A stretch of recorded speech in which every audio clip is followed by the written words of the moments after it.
of perfection already in man.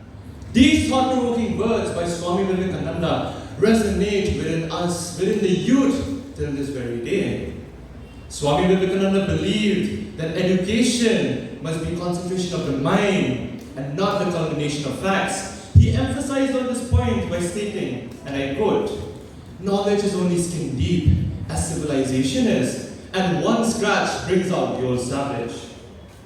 Let us remember that Swami Vivekananda was such a great mind that this world has seen few minds who were as great a thinker, orator, and patriot as he was, being ordained with the quality of Sarva Bhuta Hidrata, or in other words, ladies and gentlemen, devotion to the welfare of all beings. A very good morning to one and all present here today. I am Monir Rao Khan, stand before you all to speak on the topic of Swami Vivekananda's idea of education.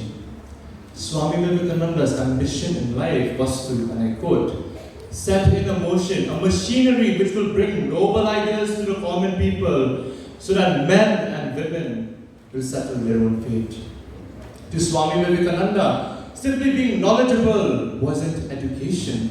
In fact, to Swami Vivekananda, he said that what a man learns is really what he discovers by taking off the cover of his own soul, which is a mind of infinite knowledge. For our minds today are like incandescent lights, packed with the answers to the question to blossom. In this world full of animosity, let us not do things that make us monstrosities. For ladies and gentlemen, let us take Swami Vivekananda's words to heart so that it may resonate with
Indigenous practices in healthcare promotion and disease prevention are utilized by millions of people all over the world.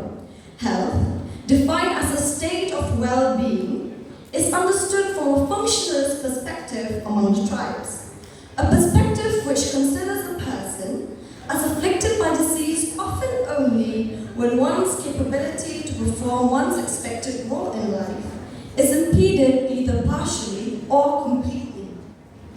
In India, the tribal groups differ from each other in various aspects: languages they speak, cultural practices, traditions, socio-economic categories.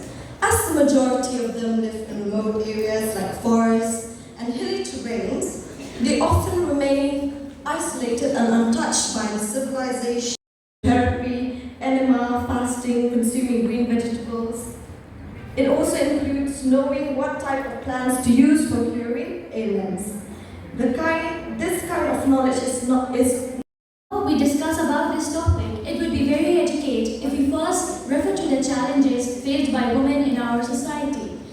These challenges are profound and numerous, such as female infanticide. It is a great problem of our society. Even though this practice had been abolished, it is still practiced by many people in our society.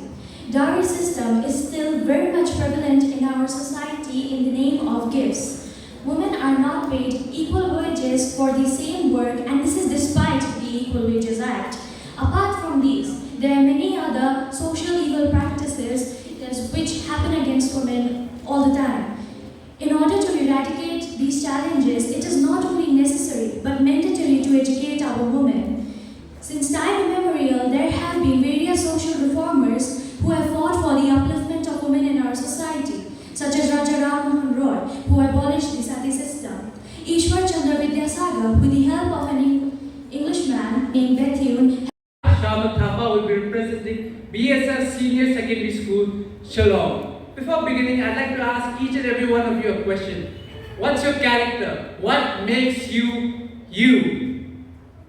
Most of you might say that I am some aggregate of whatever which has happened to me, and you're absolutely correct. Swami Vivekananda, for whom we are all gathered here today, who had one of the greatest impressions in Eastern philosophy as well as our society, had the exact same answer. We are what we have gone through.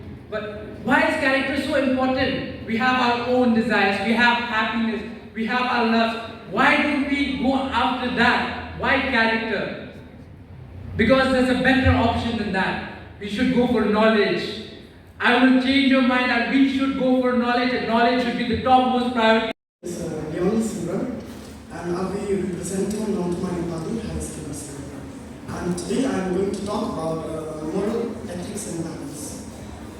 So, when we talk about moral ethics and values, we should know what are moral and what are ethics. So, moral are basically morals. When we talk about it, so it's simply about doing doing good and doing bad. So it's simply doing the right thing and the wrong thing, which is when we talk about moral is something which a person has in himself. He's conscious. It tells him whether the thing he is doing, whether is it correct or whether is it bad. And when we talk about ethics, ethic is basically something which is bestowed upon a person by the society, a group, or a religion. So,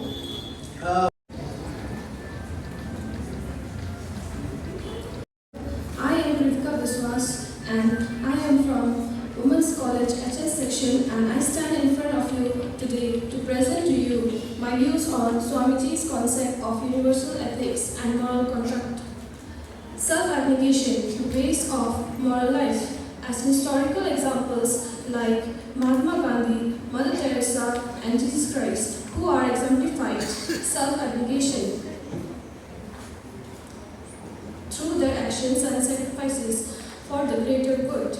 Philosophically and religious view explain how self-abnegation is valued in various philosophies and religions, emphasizing its role in achieving spiritual growth and moral virtues. Contrast with selfishness, its impact on society. It illustrates how act of self-abnegation can lead to positive. My thoughts about our perpetual ignorance to happiness. I would like to ask all of you a question. So who here thinks happiness is everlasting? Okay, I see 1, 2. Raise up your hands, please. Don't be scared. I completely disagree with you. Let me tell you why. For example, in our modern world today, we have idolized gadgets to the point where it's impossible to live without them. And sometimes for good reasons, some may argue. But we have to ask ourselves, does it provide contentment? Does it provide security about ourselves? Or even just a clear mind? Or is it simply just another obstruction for what is truly fulfilling for our mind and body? I'm going to speak today is about worries and how to cure them. We know that the world is full of worries and happiness or peace. Everybody meets with worry. What is worry? Worry is deep or inconsolable grief or misery. And grief, sadness, sufferings, ill health, tension, fear, guilt, and nervousness are all the examples of worry. When our mind is not in a peaceful state due to these disturbances, then we are full of worry. Worry penetrates into the mind of an individual, a family, or society where we live due to various types of disturbances that created in the environment or created by ourselves only. When a person loses his loved ones, advancement and material wealth. Yet, despite these achievements, we find ourselves grappling with a profound spiritual crisis. The melody of modern culture is not just a theoretical concern. It is the reality that affects our daily lives, our relationships, and our sense of purpose. A very good afternoon to everyone present here, especially the Maharaj. My name is Banshara Swen and I'm honored to represent my school, Laban Bengali Boys High Secondary School, as we delve into the wisdom of Swami Tathagatananda from his enlightening work, Healthy Values of Living, particularly focusing on the melody of modern culture. Today, ladies and gentlemen, we have come a long way as a civilization, from worshipping moon and Mars to today going to moon and Mars, through Chandrayaan to Mangalyaan. We have come a long way as a civilization. But despite the progress that we have made in education and civilization, a sense of insecurity, dissatisfaction, and moral decline pervades our society. Material affluence, ladies and gentlemen, which we once believed will bring us happiness, has instead led to social aimlessness and a pervasive fear of death. Instead, we have replaced our spiritual quest with technological idols.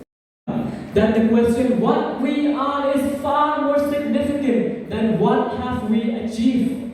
Let us enrich our cultural heritage within ourselves, and let us remember that Swami Vivekananda once said, "It is culture that withstands shocks, not a simple mass of knowledge."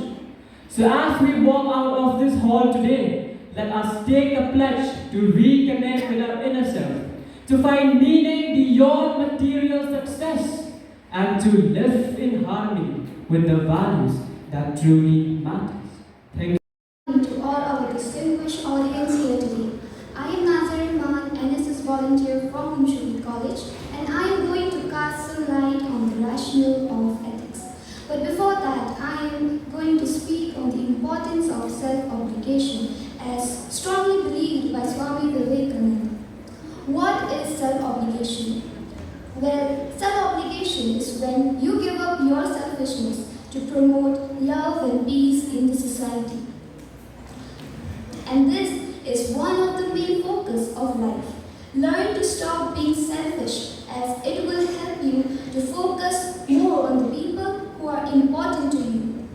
The rational West is always depends upon seeking out rationality of all its philosophy and its ethics. Ethics cannot be derived from the mere sanction of any personage, however great and divine he may have been. And where is that internal sanction to be found, except in the only infinite reality that exists in you and in me, and in all, in the self, in the soul. The infinite oneness by youth in the present world. So everybody focuses on complex topics. That is, I have seen it, many of us, we have spoken about it.